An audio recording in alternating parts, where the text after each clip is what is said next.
Bring in the National Journal's Chris Freites and Roll Call Senior Editor David Drucker. Good to see both of you. Good morning.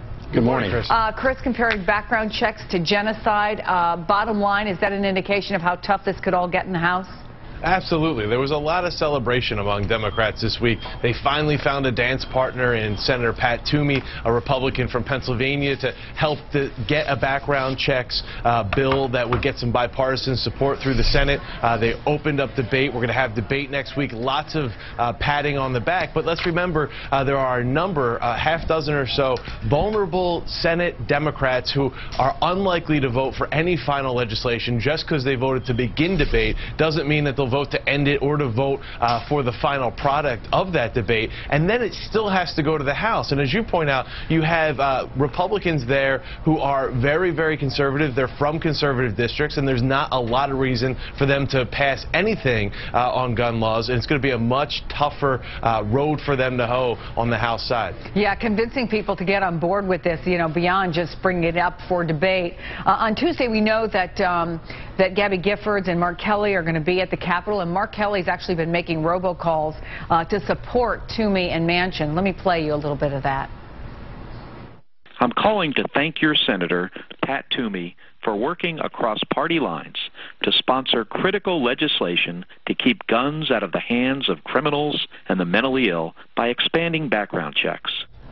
And it ends with call your senator to say thank you. David, what's the lobbying effort going to be like on the pro-legislation side? Clearly, the NRA is all in. They are scoring these votes. They've been making some members pretty nervous.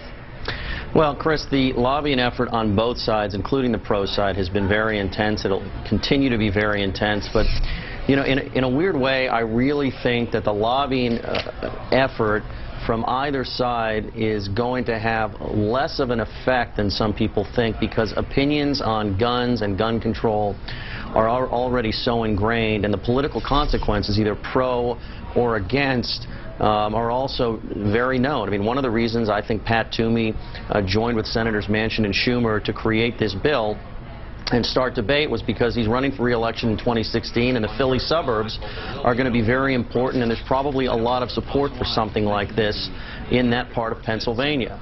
But you've got a lot of Republicans who are very concerned about what the government could do with information it compiles.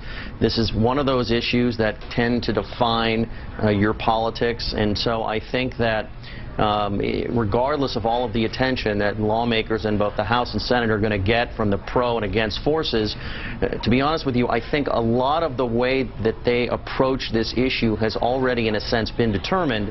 And if there's one last thing I can say about this effort at gun control, I think one of the things that's hurting the people that want to see more regulations passed at the federal level is that they haven't yet been able to really make a one-to-one correlation between the laws that are being proposed right now and what happened at Newtown, what happened in Colorado, so that they could say, if this law passes, we can show you on a one-to-one basis that it can prevent further Newtowns and further Auroras.